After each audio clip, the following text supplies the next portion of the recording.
uh, operation we're doing here. I don't know what's going on with Hopper. Fikowski's breathing pattern on the erg bike and the eyes closed. Any idea why he does that? Yeah, because he reads a lot of books. He read some Wim Hof or some shit. That's what he thinks. I loved when Josh called you nose. Well, thank you. Oh yeah, Josh Bridges. Yeah, that was good. Okay, would Frony be Frony be top 5 now? Yeah, Frony's the fittest man alive. Yes, vacuum the lawn. Okay, guys. I am going live on YouTube now. Are we live yet? Okay. Bye, Instagram guys. Brian. Yep. Have you seen Hobart since our last well, I don't know what you'd call it, our last show?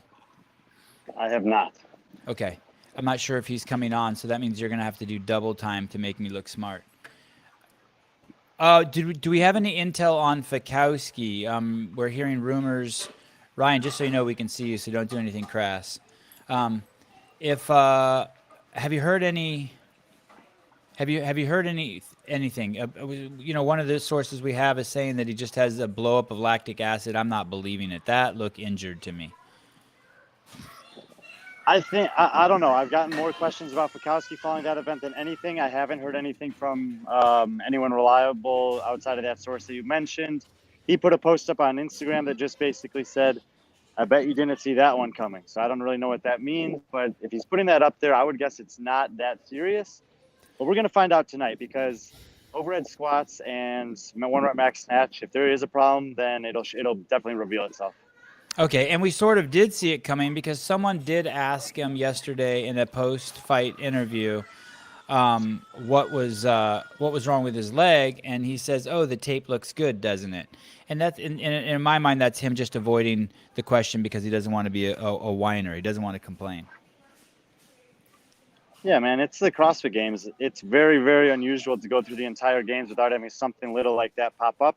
And sometimes it turns into something major, and hopefully that's not the case, because he's in a great position and still has a chance to take any of the podium spots probably.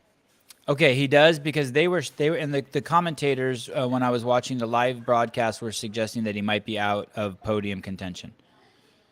Oh, definitely not out of podium contention. He's still in third place, but Medeiros is looking very, very good, and he might be getting away from Fikowski at this point. If you're asking for winners, I think they said out of first place. Sorry, out of first place contention. I'm sorry, I misspoke. Yeah, if anyone who thinks that he's out of first place, I'm not going to disagree with that. I think that this is going to come down to Medeiros and Vellner. Wow. Okay. There was something that I saw that I didn't realize. I was watching the live feed, and they said that Kristen Holta was CrossFit Oslo's coach. No. Yes. Did you know that? I don't know if she coaches their affiliate team, but they are trained at the same affiliate. She also represents CrossFit Oslo. Okay, I got that impression. I want to say something about the coverage here. I have no issues with the commentary. I'm going to look up the definition of the word sport. And I want to tell you guys what sport means. I haven't looked this up before. Sport pertains to any form of competitive physical activity or game. And so when you have when you're working out in your house by yourself, it's not a sport. But when you work out next to someone and there's a timer going and you're racing against them and there's a prize at the end, that's what makes it a sport. This prize could be money, or it could just be pride, or it could be bragging rights. The problem with a lot of the broadcast coverage is that it's workout footage, and I'm seeing tons and tons of messages in my DMs about that. And one of the ones I just got 5 minutes ago was like, hey, the Army team in the team competition finished 19 seconds after the Mayhem Empire team, and there was no coverage of them. And then if you're not going to cover and show how close the second place team is, then we're just watching people work out, and we can do that on YouTube. We can do that on Froning's YouTube channel. We can do that on Fraser's YouTube channel. We could do it on all those vlogger guys that make 15-minute videos, and 14 minutes and 50 seconds of it is them working out. So, yeah, that was a dig. It's the same thing with the run, and I was very frustrated with the run. The shots are beautiful, great. The commentary, excellent. The problem is that in the beginning, the men were jostling. There was some shoving and pushing, and they were trying to get up to the front of the pack, and that's what we want to see. That's why we're watching this. We're watching to see how our favorite athletes over the last year, from trolling them on Instagram, how are they going to do? How is Noah going to do when he has to pass Lazar, or when Lazar has to pass so-and-so? Like, we need to see that. And we need the commentators talking about it, and we need to see the competition. That's what makes it a sport. And we're just not. That needs to just be driven home. I'll weigh in on that. I'll weigh in on that from the live perspective here on site. This is a tough event to tell a story for, but there are ways to do it, and these are the things that I would like to see for the live coverage here. Is when they run outside on the track, they had to do 2 laps. They go around and they come back in the finish, or through the area where the toes to bar were. And I think it would have been really helpful for the people on site and the people at home if they had a strip of whatever on the ground, and every time they ran across it, that it populated their time, or at the very minimum their position on the leaderboard there on that I'm sure is showing on the broadcast and also showing on the big screen here at the North Park. But that wasn't happening. So they were running for 8 to 10 minutes, and you have no idea who's in first, second, third, and you especially have no idea who's in 14, 15, 16. And this was the last event before the cuts. So there was these great stories that were unfolding on the field of play. And someone like myself who was looking for that there, all I could see was after the first lap, the first entire 1.5 miles. So it took 2 full laps before I could tell anything. And I could only see the top 10. They never scrolled down to show 11 through 20. They never scrolled down to show 20 through 30. And so I had no idea who from the cut line that needed to do well was doing well, and who from the cut line that was doing poorly was going to probably be in trouble. And I think those are very, very easy fixes, and I'm not sure why they wouldn't want to tell the full story for the people here and at home. I think they want to. I think that this is just feedback we're giving. They want to. Obviously they want to. These are fast races. When I was watching the run, I started thinking, oh, maybe they have the guys filming this who do the Ironman, right? Or the Tour de France. 21 minutes, that's the thing. 20 minutes is not that fast. And that's why I just wanted a little bit more information so it'd be easier to follow along. You're right.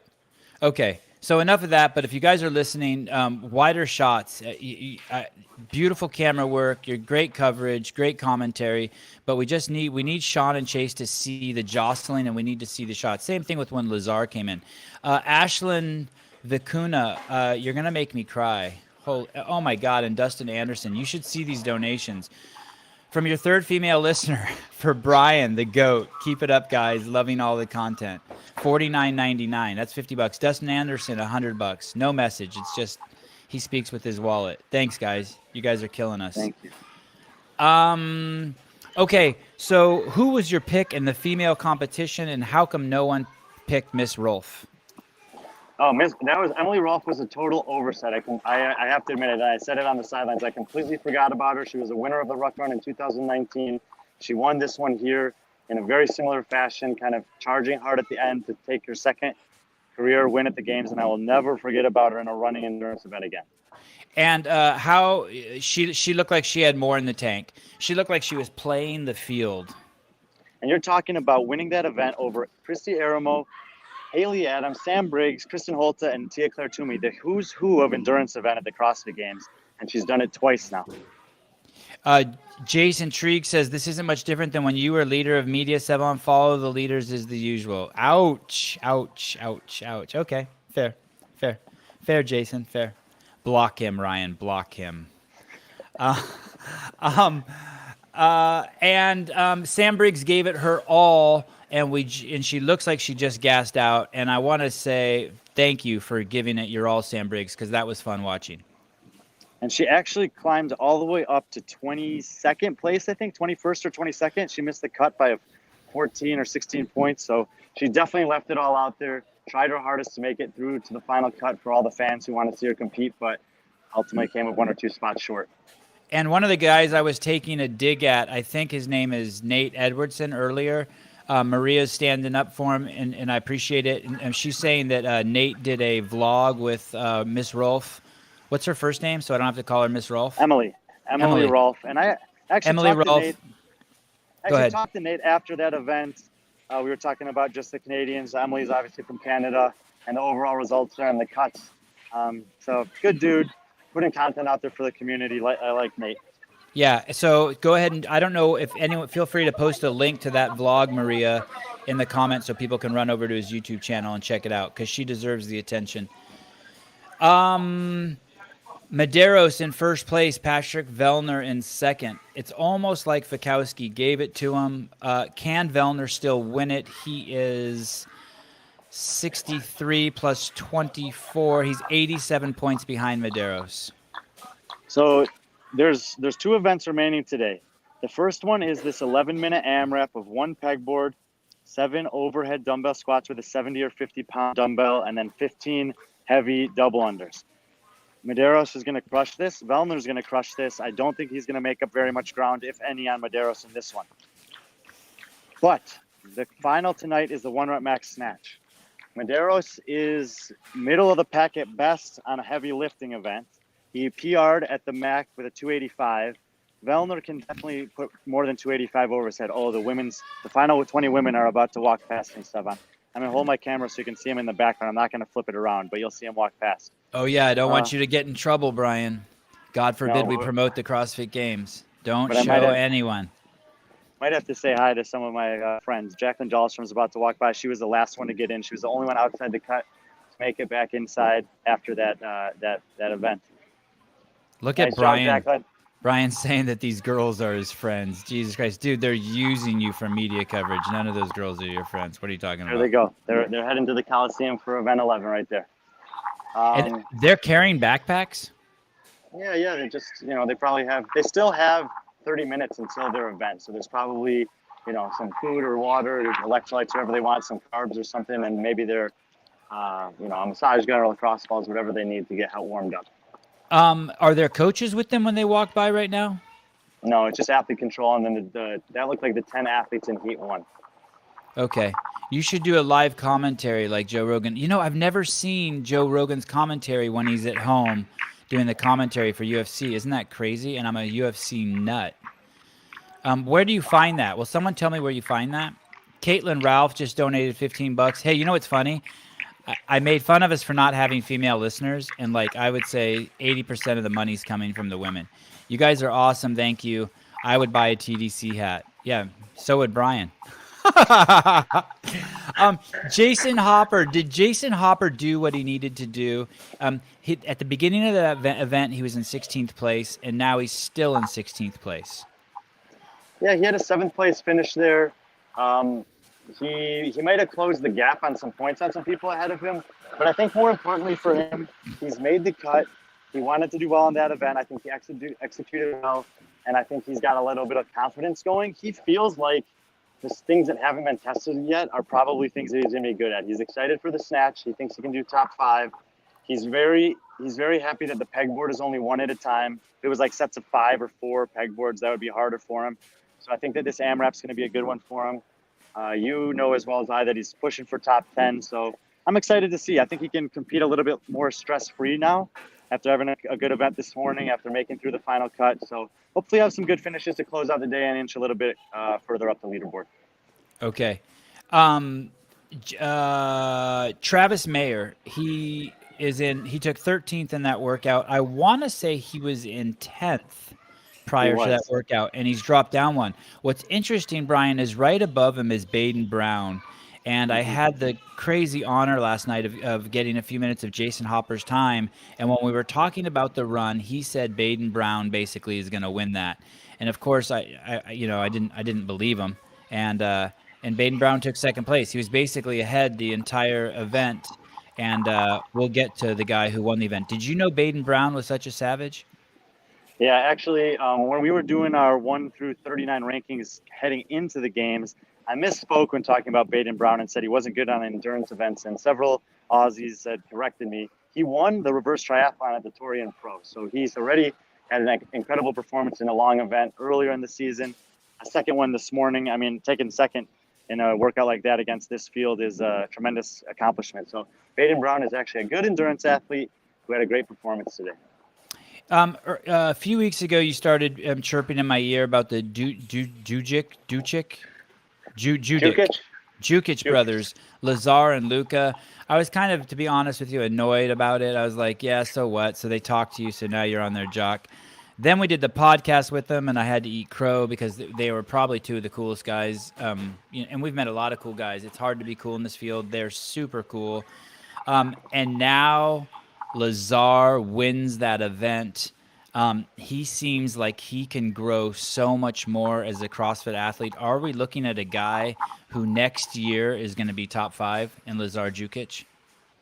He might be top 5 this year. He's been great. He's been consistent across most of the events. And again, similar to the Hopper, this is probably his most, like the event he can build the most momentum off this morning. Winning an event at the CrossFit Games is very difficult to do. Side note, he was wearing some Reeboks, so we got a nice little paycheck to go across along with that win. Sweet. Does he normally wear Reeboks, or did he put them on for that run? I didn't ask him that, but he did say, money in the pocket or something to me when I saw him at the finish line. That's awesome. So Lazar is super happy, and it was a nice moment. That was his brother's last event. His brother got cut, but he gave him a nice big hug at the finish line in front of all the fans. So I think that Lazar is feeling good, and I don't know. I think he's going to be solid. He's sitting, I think, 7th or 8th right now. A lot of the guys ahead of him are tough to catch, but a top 10 finish this year would be phenomenal for him. And yeah, definitely this is his first year at the games, and he'll have, he'll go back and have some stuff to work on and improve on. But he's I said it coming into the weekend. He was 5th in Dubai last time they had a competition there against some of the best in the world. And if he finishes top 10 here, then he's putting his name up there on the list of top 10 contenders for the next several years. Yeah, and you have to guess his brother's on the verge of explosion. His brother's only 22 and at the CrossFit Games. Gymming at Home Fitness Adaptations for giving Brian crap about Justin Medeiros, $5, $10 from. This is like, I feel like this is like the Jerry Lewis. What's that? Where they collect money for like kids who are in bad shape. Will Boudries. Thanks for the great content. He's given $10 and he's allocated $5 of it for your travel, Brian, and $5 for Brian's laptop fund. When you say travel, could he buy a Snickers bar and a Coca-Cola, or does he have to use it for a Greyhound ticket? Let us know. I appreciate the allocation. Jason Treggs, if you send me a link to that John Brzenk match, if he is really arm wrestling tonight, John Brzenk's the greatest living arm wrestler of all time, although he's not in his prime anymore. And Jason Treggs is claiming that Travis Bagent and Devin Lorette will be there. Even if you're not into arm wrestling, you will want to watch that. And I made a movie called Pulling John, which is the preeminent film on arm wrestling. It's on Netflix. It's on iTunes, and you should see it. It's a fucking amazing movie. I know I made it. It's a little self-serving, but you will like it. So Jason, I would turn on both my 90-inch screens because I ball. Julie Bauer, thank you, $20. I think Julie Bauer is on her 205th day today. If it's the same lady that I'm familiar with of not eating any added sugar to her diet, which is fucking insane. Are you role model for everyone? Yeah, totally. Especially now, man. Best thing you can do for your immune system. Best thing. Forget all the other nonsense about adding stuff like vitamin D and zinc and all that shit. I'm not saying you shouldn't do that. Stop eating sugar and refined carbs and your T cells will skyrocket, and thank you. What do you think about Saxon? Why did I pick Saxon, and why didn't he come through for me? 18th place. Why do I think he's a great runner and he got 18th?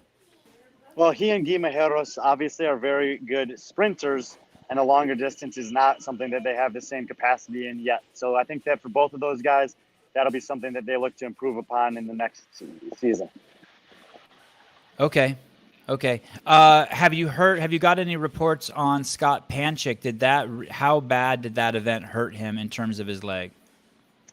I think that he didn't do any more damage to himself. And that was what we said should be the goal, whether he walked or run or whatever it was. His main objective there should be not to hurt himself any worse.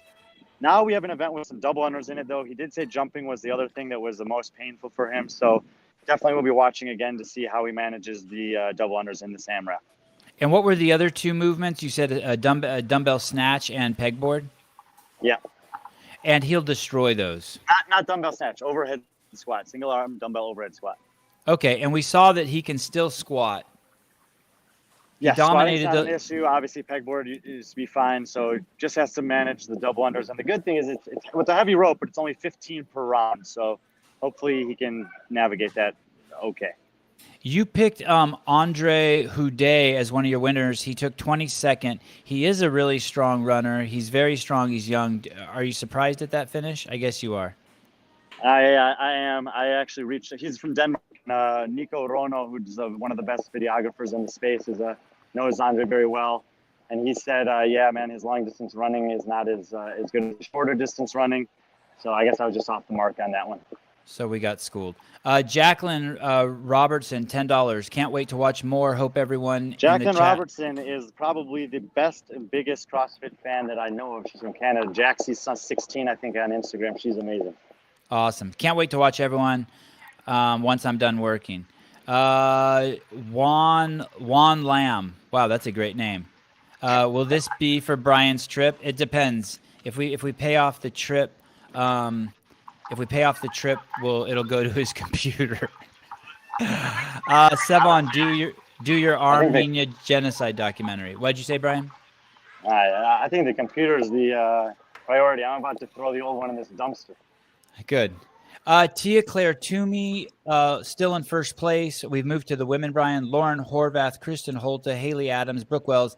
Man, you really nailed it picking Haley Adams for the run. Just watching her on the way her feet strike the ground. I mean, she is light on her feet. It doesn't even look like her heels touch.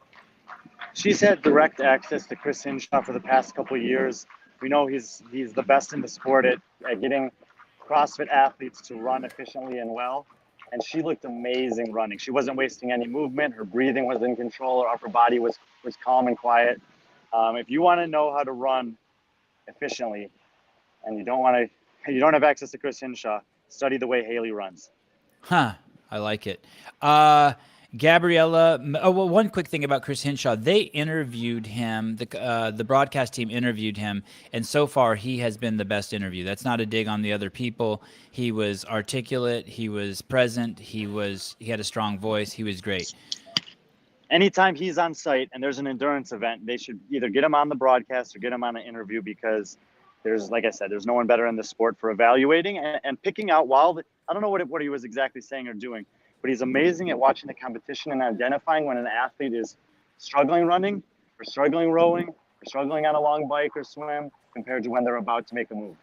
Yeah, and people like us could learn a lot from him. It was actually a mistake on our part. We should have had him on the podcast or on the last live we did before the event because he said things that would have made the event more enjoyable to watch.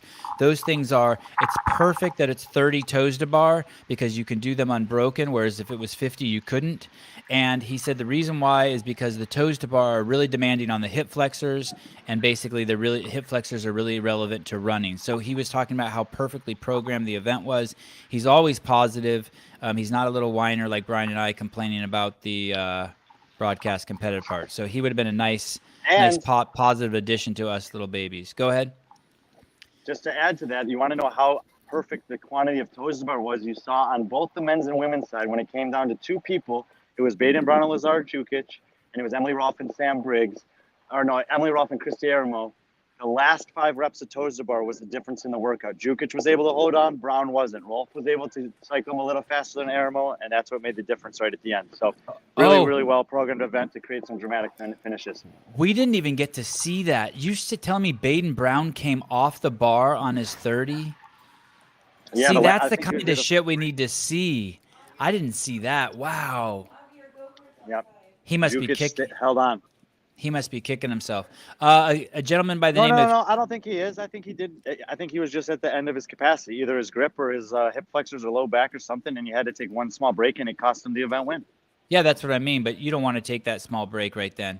If anywhere you want to take it... Of course not, but, he wasn't planning on it. He had to, I would have liked to have seen him hold on until he fell off. Scott Panchak would have done that. T.O. donated $5. Thanks, brother. Wayne Geffen, thanks for the coverage. Please get Danielle Brandon back on after the games. Huge respect for her dealing with everything this week. Yeah, can you imagine when it's over and what she's going to have to say? So happy to see Lazar take first place. I think Brian and I are tickled too, by the way, Tony Williams. Getting back to the women, Laura Horvath, 15th. I'm guessing every place we're going to see her place from here on out, she's going to be a lot to handle. I'm guessing it's not going. Kristen Holt is only 5 points behind her, but I'm guessing it's going to be really hard to knock Laura Horvath out of second place. I have the same feeling, just kind of considering what's probably left. We know the 2 events today. We know a yoke is coming tomorrow. She won the last heavy yoke event at Aeneas at the finale of 2018. So at least those 3 workouts should be pretty good for her. And some of my other kind of guesses of what we might see based on what we haven't seen yet, all are things that I think she'll do very well on. I would say that 15th place finish by her is a great finish on that workout. Right in the middle, didn't give away too much. Knew she wasn't going to be top 5 on that, but wasn't in the bottom 10. How about Laura Horvath on the pegboard? So I think if you're not excellent on the pegboard, same as Jason Hopper, 1 per round is really good for someone like Laura Horvath. This next question is going to be a tough one because you're going to and it's a good question, and I'm sorry to ask you while you're out there like juggling so many things. It's from Ian White. And it's how will the scoring system work now that there are 20 competitors? So before you answer that question, can you tell us how it was before 20 competitors, before you tell us how it is with 20 competitors? Yes, and I'm also going to angle my camera here. The top 10 women are now about to walk past me on the way to the Coliseum. So the scoring system underwent 3 changes this weekend. At first, it was 3 points per place, so 197, 94, 91, etc. Then when there were 30 athletes this morning, it dropped to 4 points per place. And now with only 20 remaining, it's 5 spots per place. So it'll be 195 and then all the way down from there. Oh, 5 points per place. Yeah. Okay, so that's really easy to get your head wrapped around. Okay, did you get that, guys? 3 points when all the athletes were in, 4 points after the first cut, and now 5 points per place after the second cut. Super easy. Hunter Myrick, thank you. Wire this money to Brian. He needs a new computer. $25. Yeah, that's nuts, dude. This is nuts that people are giving money like this. You guys, this is nuts. I didn't expect this at all. 0. This is interest payment on the push-ups I owed Brian from the sprint. $5. Teddy Williams. What's the backstory on that? Oh, just Teddy Williams is the media director for Blue City CrossFit out of Blue City in St. Louis. Their team is competing here this week. And I've had a chance. I met him out in Vegas, and he's been hanging out with some of us on the sidelines. We've been picking event winners for different events, and he lost both the men's and women's sprints. And so he owed 50 push-ups, and he needs to make those up still. So I guess he's trying to find a way out of it. Awesome.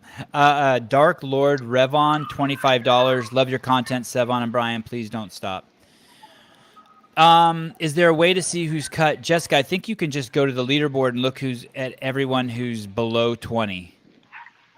That's right. 21 and down are no longer competing. So you That's guys. True for men, women's, and teams, by the way.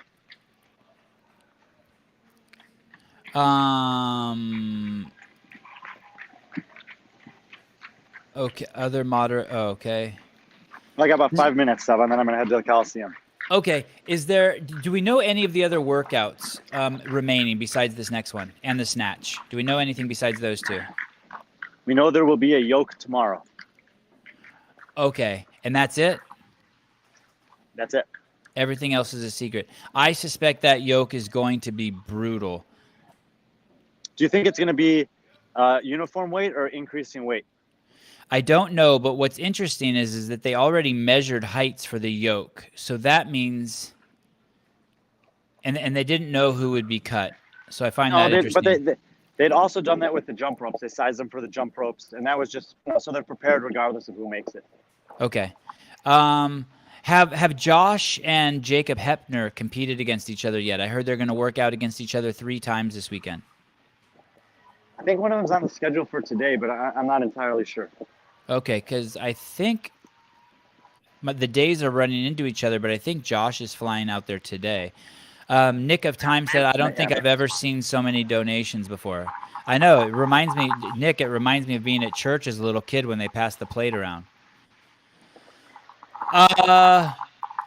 Can you tell us who is out of? Do you know by any chance offhand how many points in the women's if they're out for podium contention? And specifically, I'm thinking about Mallory O'Brien. She has 623 points, and Kristen Holta, who's in third place, has 764 points.